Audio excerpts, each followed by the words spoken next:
University మంచి భవిష్యత్తు కోసం తెలుగు విద్యార్థులు ఇష్టపడే యూనివర్సిటీ. కాల్ 9059052378 9059052379.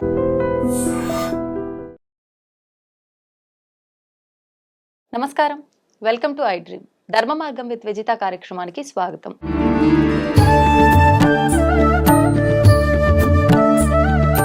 ప్రస్తుతం మనతో పాటు ఉన్నారు ప్రముఖులు స్వామీజీ కాలనాగ మహర్షి గారు. ఇప్పుడు వారితో మాట్లాడి మరిన్ని మంచి మంచి విషయాలు తెలుసుకునే ప్రయత్నం చేద్దాం. నమస్కారం అండి. నమస్కారం. అంటే ఇప్పుడు మనం ఇంతకు ముందు వీడియోలో మాట్లాడుకున్నాం, దేవాలయాలు ఎలా నిర్మించబడ్డాయి, ఎవరి చేత నిర్మించబడ్డాయి, అసలు ఏంటి నిర్మించడానికి తగ్గ ఉద్దేశం ఏంటి అని చెప్పి. అంటే భక్తులందరికీ భగవంతుడు ఉన్నాడు అనే ఒక నిర్ధారణ కోసం ఆ దేవాలయాలు నిర్మించారు. అయితే ఇప్పుడు అందరూ ఆయన బిడ్డలే భగవంతుడికి, మనం అందరము కూడా. కానీ ఆలయంకి వెళ్ళిన తర్వాత అందరినీ సమానంగా చూడరేమో అనిపిస్తుంది. అంటే అక్కడ కొంచెం డబ్బున్న వాళ్ళకు ఒక రకంగా, పేదవాళ్ళకు ఒక రకంగా, ఇలాంటి తారతమ్యాలు ఎక్కువగా కనిపిస్తుంటాయి. నిజంగా ఇవన్నీ భగవంతుడు ఎందుకు చూస్తూ ఉన్నాడంటారు? భగవంతుణ్ణి చూపించాలనే ప్రయత్నం ఋషులు చేశారు. మునులు ఋషులు ఎన్నో తపస్సులు చేసి, మీరు కూడా ఇలా మేము ఎలా అయితే ముక్తిని పొందాము, మేము ఎలాగైతే శక్తిని పొందాము, యుక్తిని, ధర్మాన్ని పొందాము, మీరు కూడా అలా పొందండి అని వాళ్ళు మనకు అందించారు దేవాలయాలు. వాళ్ళు అందించిన దేవాలయాలు ఈరోజు పోటీ ఎక్కువ అవుతుంది భక్తులకి. అందులో బలమైన భక్తులు విఐపి దర్శనాలు చేయగలరు ఈ పోటీలో. ఈ పోటీలో బలం కలిగిన వాళ్ళు, డబ్బు కలిగిన వారు ఆ డబ్బుతో కొనుక్కొనైనా త్వరగా వెళ్ళి దర్శనం చేసుకొని వెళ్ళగలరు. కానీ ఈ భగవంతుని చేరుకోవాలి, దానికి మేము ఎంత కష్టమైన, ఓర్పైన, సహనమైన చేసైనా మేము ఆ దర్శనం చేసుకొని వెళ్తామని నిజభక్తుడు మాత్రమే ఎంత సమయమైనా వెయిట్ చేయగలరు. ఓసారి మా గురువు గారి ద్వారా నేను దేవుని తెలుసుకోవడానికి వెళ్ళి ఆయనకి టైం అడిగితే నన్ను ఒక రోజు దాకా ఆపాడు. మనల్ని ఎంత సేపు ఆపుతారో నాలో నిరీక్షణ అంత రెట్టింపు స్థాయిలో పనిచేసింది.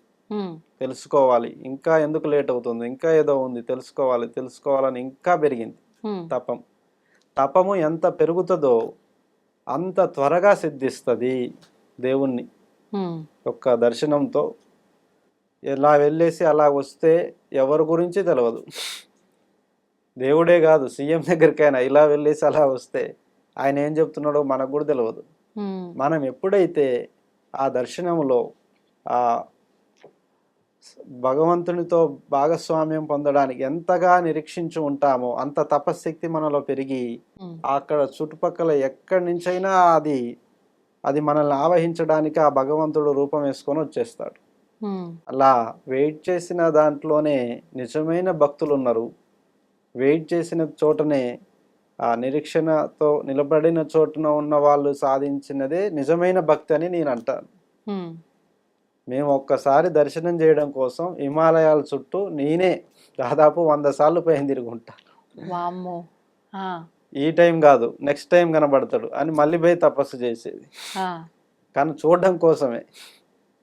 అలా భక్తులు కూడా మాకు ఈసారి కోరిక నెరవేరలేదు, ఇప్పుడు ముహూర్తం మార్చుకొని మళ్ళీ వచ్చి చూస్తాం అని మళ్ళీ వెళ్ళి దర్శనానికి మళ్ళీ కనబడేసి మొక్కులు నెరవేర్చబడుతుంది. నిరీక్షణలో దైవాన్ని చూడాలి. వీళ్ళు ధనికులు అనుకుంటారు డబ్బు ఉంది కదా మేము త్వరగా చేసి వచ్చేసామని.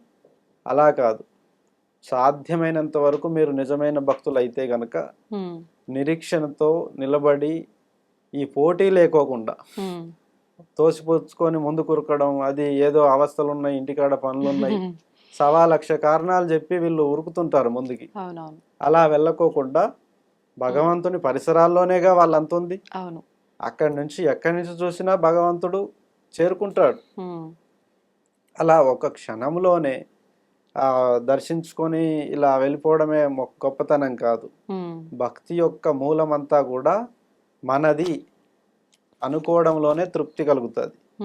చూడగానే చూశాను, తెలుసుకోగానే తెలుసుకున్నాను, తినగానే ప్రసాదం తిన్నాను, ఇంకేమైనా తప్పులు గిప్పులు చేస్తే తలనీలాలు ఇచ్చైనా సమర్పించుకుంటాను అనని వాళ్ళు పంచుకునే, భగవంతుడితో పంచుకునే భావం అది. ఉమ్. దాన్ని తొందరపడితే ఎట్లా? ఇప్పుడు మీరు తలనీలాలు అన్నారు కదా, అవును. నిజంగా ఇది పురాణాల నుంచి శాస్త్రాల నుంచి ఉందా ఈ ఈ విధానం అనేది? ఈ చాలా మంది భక్తులు అనుకుంటారు, ఈ పిచ్చి వాళ్ళలాగా ఈ జుట్లేంటి, గడ్డాలు, మిసాలు ఇవన్నీ ఏంటిది, చక్కగా తీసుకొని నీట్గా ఉండక ఏంటి బాధ అనుకుంటారు. ఉమ్. ఇదంతా కూడా మన యొక్క ఆయువుని ఉమ్. వెంటుక వాసిలో తప్పించుకొని తిరుగుతున్నాం మనం ప్రతిరోజు. ఓకే. ప్రమాదాలన్నీ కళ్ళ ముందు నుంచే పోతుంటాయి, వేల మందికి, లక్షల మందికి. వెంటుక వాసిలో తప్పించుకుంటారు. ఉమ్. పక్క నుంచి ఇప్పుడు ట్రాఫిక్ చూడండి, హైదరాబాద్లో ఓ కారు ఢీ కొట్టే అంత దగ్గర నుంచే పోతుంటాయి అవును. జర్నీ అంతా. అవును. అలా చూడండి, ఒక రైలు పక్క నుంచే పోతుంది, ఒక ఏరోప్లేన్ పక్క నుంచే పోతుంది. ఉమ్. ఎంట్రుక వాసిలో తప్పించుకొనే పోతున్నారు చాలా మంది. ఉమ్. ఈ ఎంట్రుకలు దేవుని యొక్క సృష్టిలో విశేషమైన మూలాన్ని గ్రహించగలవు. ఉమ్. ఎలా? ఎలా అంటే మనకు ఎటువంటి హానికారకమైనటువంటి ఏదున్నా కూడా ఇవి లోపల నుంచి బయటికి పంపించగలవు. ఓకే. సైన్స్ కూడా అదే చెప్తుంది. ఉమ్. హెయిర్ అనేది ఒక వ్యక్తి 100 ఏళ్ళు బతికే ఆయుర్ధార శక్తి కూడా తన ఎంటికను చూసి కనిపెట్టవచ్చు. ఓ. వారి హెయిర్ ఎంత హెల్దీగా ఉంది, వాళ్ళు ఎంత హెల్త్గా ఉన్నారు, ఎంత ఆరోగ్యకరంగా ఉన్నారో వారి యొక్క దేహముని బట్టి కాకుండా ఎంట్రుకను బట్టి కూడా చూసి చెప్పేయచ్చు. ఉహుం. అది మళ్ళీ రేడియేషన్ని ఉమ్. మనం బాగా ఎక్కడ ఆలోచిస్తామో మెదడుతోనే ఇక్కడే ఆలోచిస్తాం. ఆ బ్రెయిన్ని, ఉమ్. ఈ యొక్క దేహాన్ని నడిపిస్తున్న తలని సంరక్షణలో ఉమ్. ఈ యొక్క వెంట్రుక అత్యంత కీలకమైన దారి ఇచ్చింది. ఇది భగవంతుడే ఈ వెంట్రుకని మనకి వరంగా ఉమ్. ఇవ్వడం వల్ల మనం అది మోస్తున్నాం. ఋషులు మునులు తలనీలాలు ఇవ్వరు. ఉమ్. ఎందుకంటే వెంట్రుకలను ఎంత మనం మోస్తామో అంత మనకే వరంగా మారుతుంది. ఓకే. ఆరోగ్యము, ఉమ్. ఆలోచన పనిచేస్తుంది, ఆరోగ్యం పనిచేస్తుంది. ఎటువంటి క్యాన్సర్ కానీ ఇది కానీ వెంట్రుకలు బాగున్న వాళ్ళకి ఏ వ్యాధులు రావు. ఓకే. అవి వెంటనే ఎటువంటి దుర్గంధంనైనా సరే అది త్యజించగలదు వెంట్రుకలు. అందువల్ల అది దివ్యత్వం ఉంది కాబట్టి మేము ఎంచుకుంటున్నాము, ఉమ్. అంతేగాని మాకు ఫ్యాషన్ ఏం కాదు. ఇప్పుడు మామూలుగా అంటే తలనీలాలు సమర్పిస్తే మనకున్న దోషాలు పాపాలు అన్ని తొలగిపోతాయి అని చెప్పి చాలా మంది ఆరోగ్యం బాగాలేకపోయినా కూడా వెళ్ళి ఇలా తలనీలాలు సమర్పించడం తలనీలాలు ఇవ్వడం అనేది శిక్ష లాంటిది. మనం చేసినటువంటి పాప కృత్యాలకి శిక్షగా ఏమి తీసేయలేము. బాడీలో ఏది తీసేసినా కష్టమే. కాబట్టి ఆ శిక్షని అంగీకరించడం కోసం ఎంతో విలువైన జుట్టుని వారు శిక్షగా వదులుకోవడం జరుగుతుంది. అంటే ఈ తలనీలాలు వెనకట తప్పులు చేసిన వాళ్ళకే ఇచ్చేవాళ్ళు. తప్పు చేయని వాళ్ళు ఎట్టి పరిస్థితుల్లో తలనీలాలు చేయకూడదు. అలా చేస్తే లేని తప్పును వాళ్ళు వేసుకున్నట్టే అవుతుంది. అలాగే ఏదో ఒక సందర్భంలో తప్పు చేయడమో, ఎవరినో ఒకరిని శిక్షగా చేయడమో, తెలుసో తెలియకో చేసిన తప్పులు ఉంటాయి కదా, వాటి పాపభారాల నుంచి విముక్తి కోరుకొని మాత్రమే ఈ తలనీలాలను ఖండించడం జరుగుతుంది. అంతేగాని నిజమైన భక్తి ఆచరణలో తలనీలాలు పెంచుకున్నవాడే ఋషి అవుతాడు. తలనీలాలు ఇవ్వకుండా పెంచుకున్నవాడు, ఎంట్రుకలను పెంచుకున్నవాడే ఋషి అవుతాడు. ఋషి అయిన వాడే లోకోత్తర్మ పాలన చేయగలుగుతాడు. ఇప్పుడు మనం మానవులుగా ఉన్నాము. మానవుల్లో సంపూర్ణమైన వాడు ఋషి.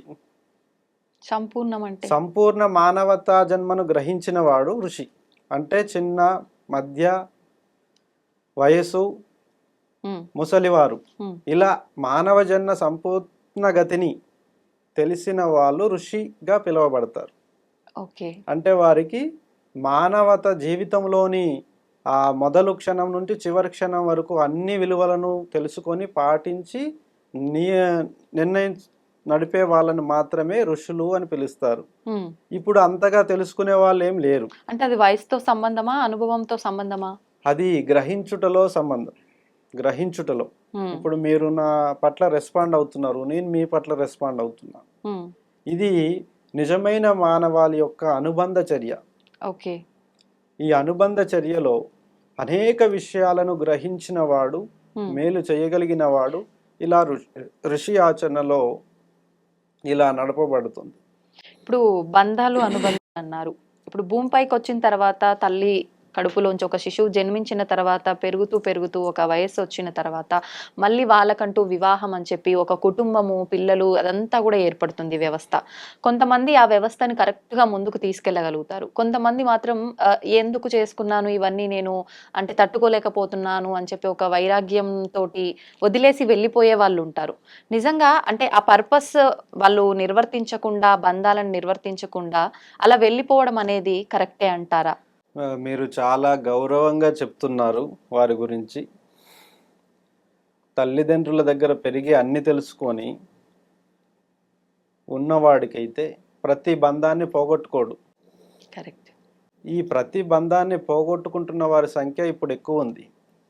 అవును, తల్లిదండ్రులను కూడా వదిలేసిపోతున్నారు, చాలా మంది భార్యను కూడా వదిలేసిపోతున్నారు. ఏ చిన్న విఘాతం కలిగినా, ఏ చిన్న ఇబ్బంది వచ్చినా అది సర్దుకుపోవడము, కలుపుకుపోవడం అనే దాన్ని వదిలేసి అవును విరక్తి పెట్టి నీ వల్ల కావట్లేదు కదా, నువ్వు నాకు ఉపయోగం వదిలేసి వెళ్ళిపోవడమే. అవును ఇలాంటి వైఖరి అనేది ప్రమాదం, వారికే ప్రమాదం. ఒకరితో కలవడం, ఒకరితో విలువని పంచుకోవడం, ఒకరితో శక్తిని, ఆరోగ్యాన్ని, విశేషమైనటువంటి బంధాలను కలుపుకొని వెళ్ళిన వాళ్ళే నిజమైన మానవుడు అంటారు. లేదంటే మానవుడు అనరు, మృగము. మనల్ని జంతువుల నుంచి మినహాయించి మానవాళి అని ఎందుకు పెట్టారు జ్ఞానులు? జంతువులకి జ్ఞానం లేదు, మనకి ఉంది అని. మనకి జ్ఞానం ఉంది, జంతువులకి జ్ఞానం లేదు. ఆ నియమ నిబంధనలు ఇవి ఏమి తెలియవు వాటికి.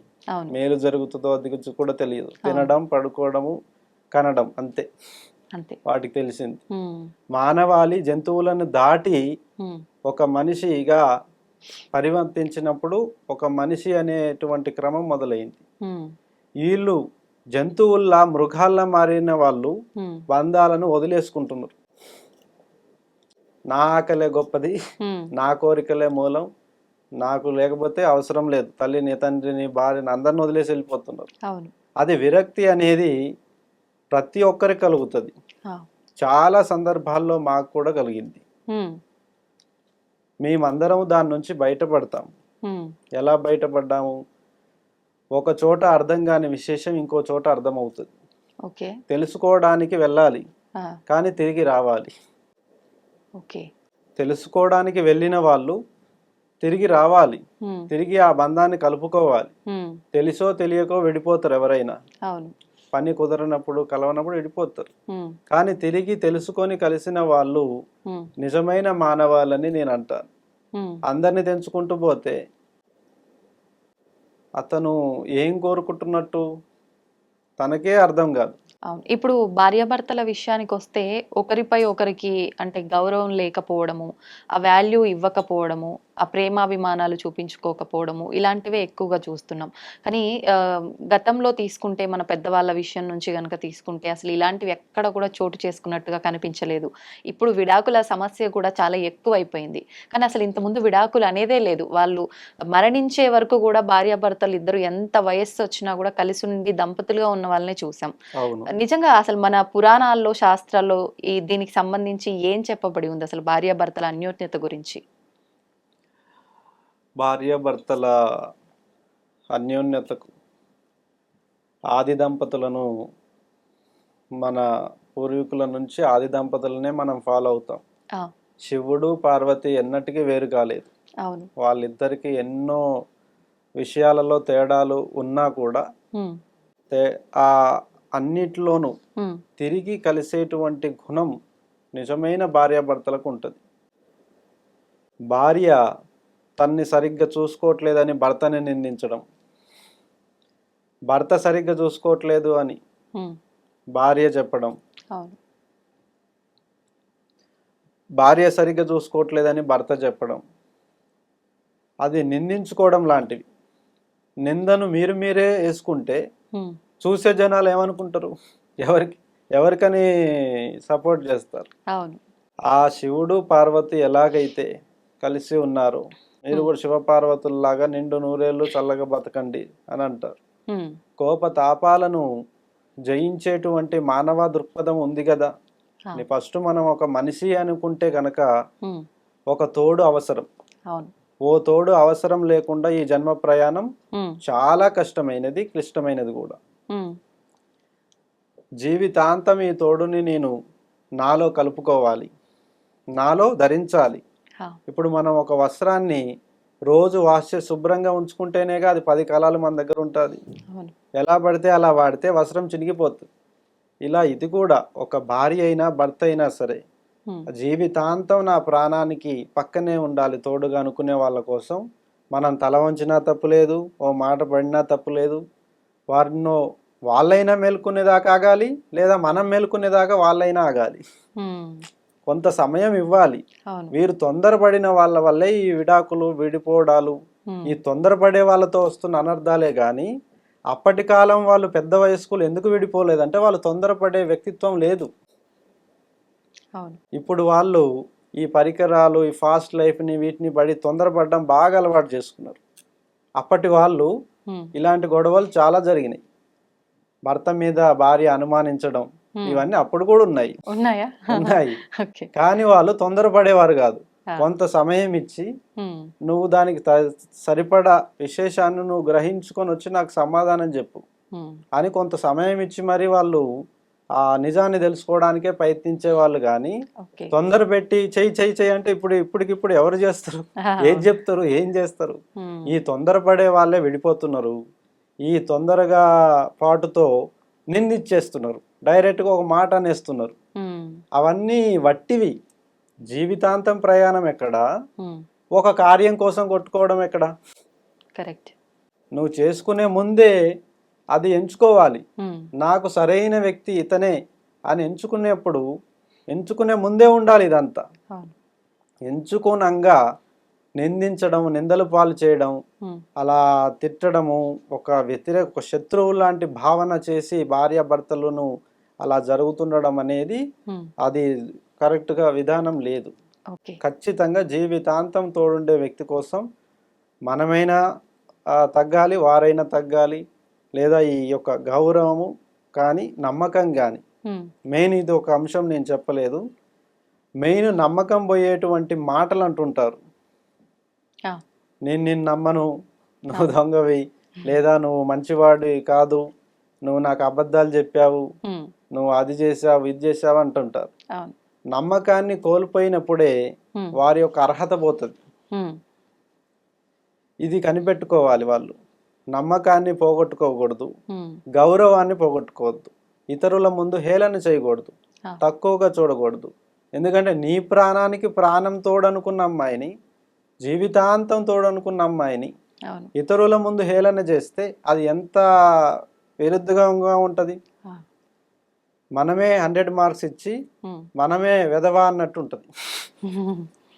ఓకే. అర్థమైంది? అలా ఇది సంపూర్ణంగా ఒక తోడు గురించి తెలుసుకునేటువంటి ఆ క్లాస్ని పెద్దల నుంచి నేర్చుకోండి. ఉమ్, ఉమ్, ఎందుకంటే మీరే తన తోడుని నిందించడం కాకుండా అసలు భార్యాభర్తలను ఎలా నడుచుకుంటే 10 కాలాలు సంతోషంగా అన్యోన్యంగా జీవనాన్ని ఎలా గడుపుతామో, ఎవరైనా పెద్దల సలహాలు, ఉమ్, ఉన్నతమైనటువంటి సలహాలను పాటించుకొని దాన్ని జీవితాంతం తోడుగా ఉండే విధంగా మార్చుకోవచ్చు. ఓకే. మన ధర్మము అలా పార్వతి పరమేశ్వరులను చూపించే ఆ విధంగా ఎంతో మందికి ఆదర్శంగా నిలవించారు.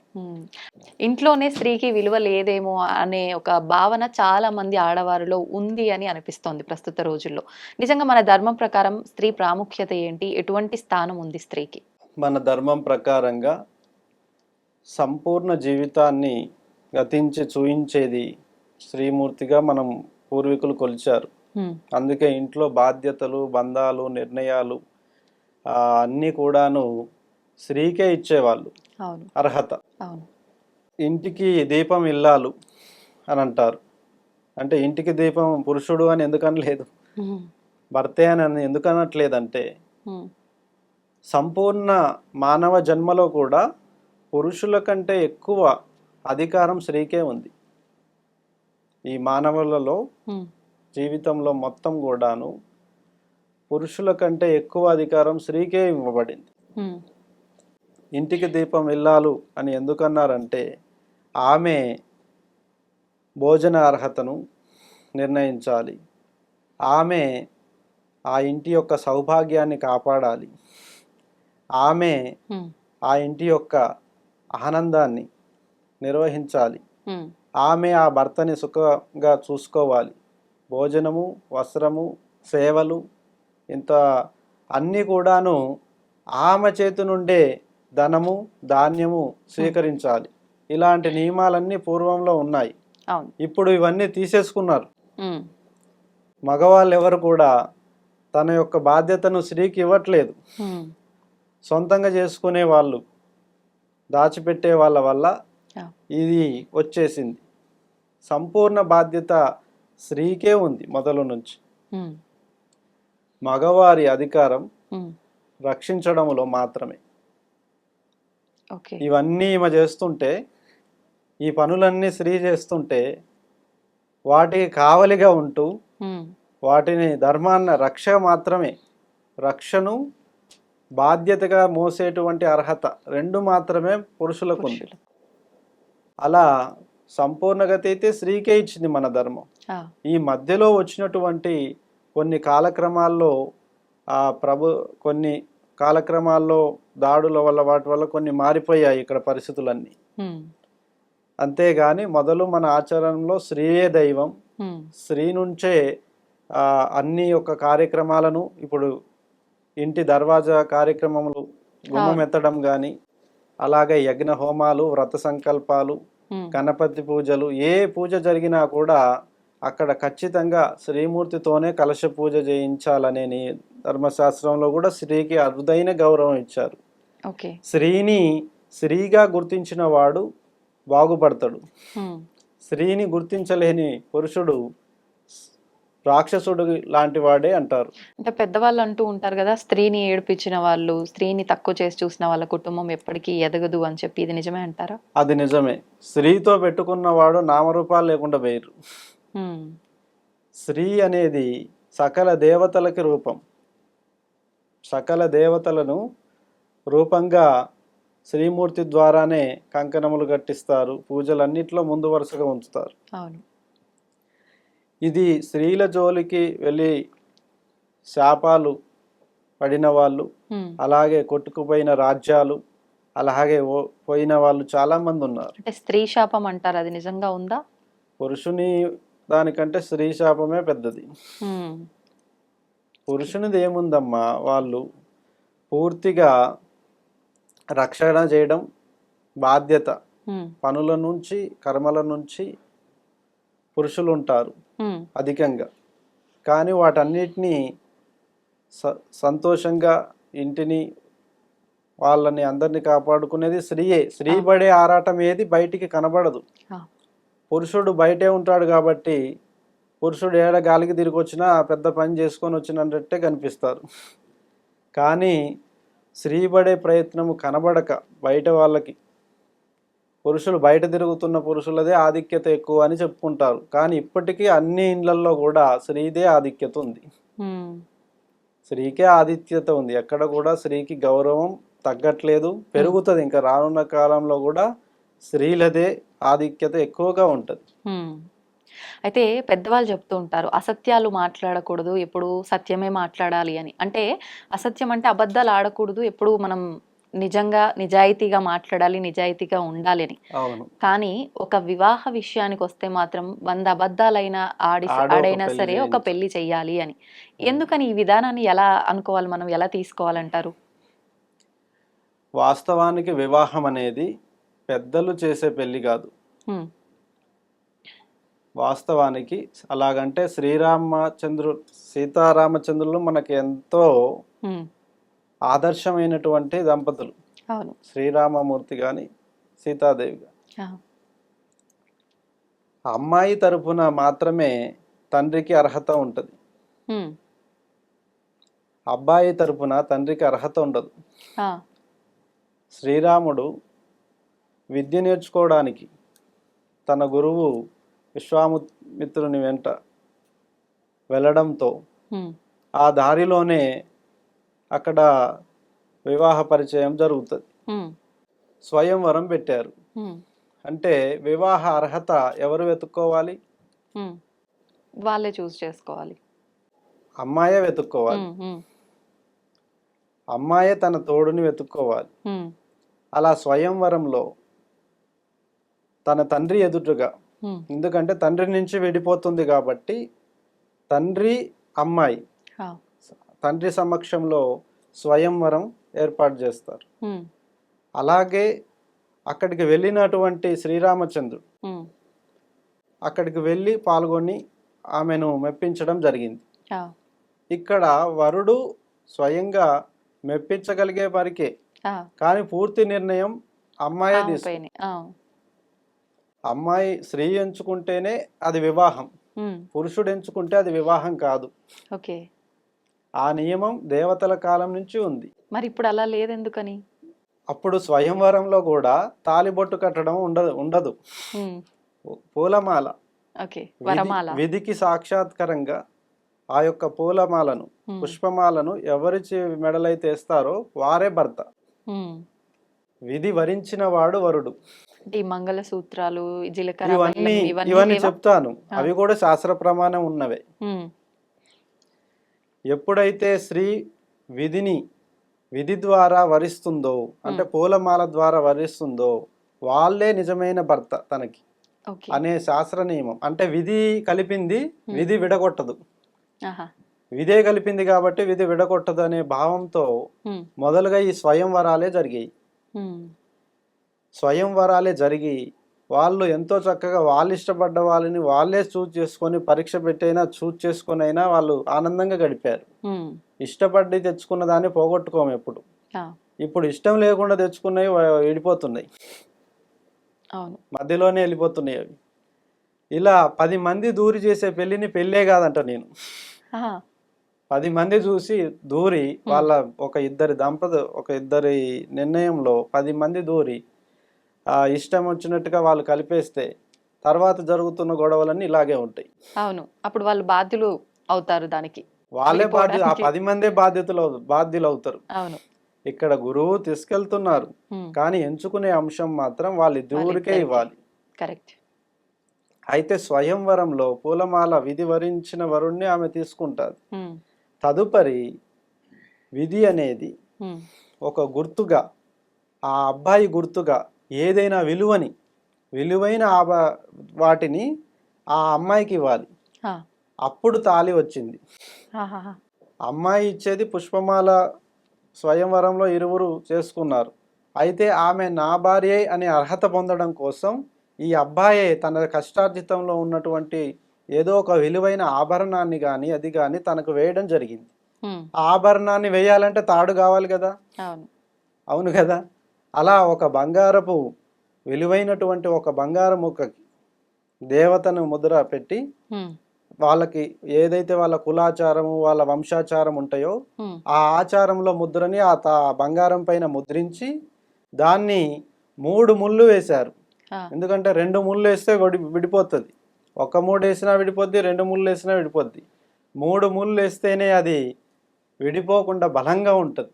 ఉమ్, అట్లా విధి ధర్మాన్ని కూడా వాళ్ళు పాటించి ఆ యొక్క తాళి అనే నిబంధన రావడం జరిగింది. ఉమ్, విలువైనటువంటి ఆ దాంపత్య జీవితం వారు ఎంచుకున్న వారిలో ఉంటుంది. కానీ ఉమ్, 10 మంది అబద్ధాలాడో మంచి చెప్పో చెడు చెప్పో చేసిన పెళ్ళిళ్ళు భరించలేనంత బాధతో అట్లే చేస్తున్న వాళ్ళు కూడా ఉన్నారు. ఉన్నారు. ఉమ్, ఇప్పుడు మేమైనా అంతే, ఎవరైనా అంతే. ఉమ్, స్వయంగా ఎంచుకున్నటువంటి ఆ విధానంలోనే పెళ్లి జరగాలి. ఉమ్. స్త్రీ పురుషులకి అంటే పెద్దవాళ్ళు చూపించిన దాంట్లోనే వాళ్ళకు నచ్చిందా నచ్చలేదా అనే నిర్ణయం వాళ్ళు తీసుకోవాలి. వాళ్ళు ఎవరైనా చూపించాలి, ఉమ్. కానీ చేసుకునేలా ఒత్తిడి చేయకూడదు. ఇప్పుడు మళ్ళీ ఎవరికి నచ్చింది వాళ్ళు ఇరువురికి ఇష్టం ఉండాలి అని అంటే ప్రేమ వివాహాలు ఎక్కువైపోతున్నాయి కదా.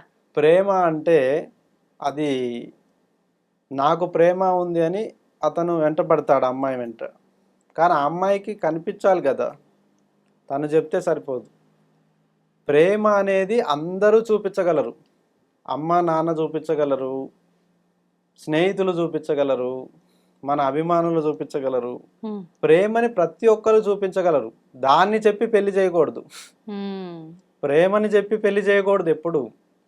జీవితాంతం మోసే అర్హతని నువ్వు అతనిలో చూసావా లేదా అని అడగాలి. నిజం. ప్రేమ అంటే అందరు చూపిస్తారు. అందరు చూపించే ప్రేమ వేరు. తను ఎంచుకునే వ్యక్తి చూపించాల్సింది ప్రేమ కాదు, ప్రాణాన్ని చూపించాలి. అవును. ప్రాణంతో లయమైనటువంటి నియమ నిబంధనలు ఉండాలి. ఒత్తిడి చేసి ప్రేమిస్తున్నా అని మీద పడకూడదు. ఉమ్, అదేలా కలుగుతుంది నమ్మకం? ఉమ్, ఇప్పుడు నన్ను నమ్మండి అని మీ అందరి మీద పడితే మీరు నమ్ముతారా? లేదు. కాదు కదా. మీ మాట- అలాంటి నడవడిక ఉండాలి, అలాంటి ప్రవర్తన ఉండాలి, అలాంటి జ్ఞానము, అలాంటి సౌమనతత్వం ప్రదర్శిస్తూ ఉమ్, ఆ లయంలో అలా ఒదిగిపోవాలి. కానీ వాస్తవం. అది బలవంతంగా పోయి నన్ను నమ్మండి నేను ప్రేమిస్తూ అని మీద పడేలా చేస్తే అలా అలా ఎలా కుదురుతుంది? ఉమ్, అది రాంగ్ అవుతుంది. అవును. అందుకే ప్రేమ అనేది ఈ విధంగా నేను చెప్పగలుగుతున్నా. ఉమ్.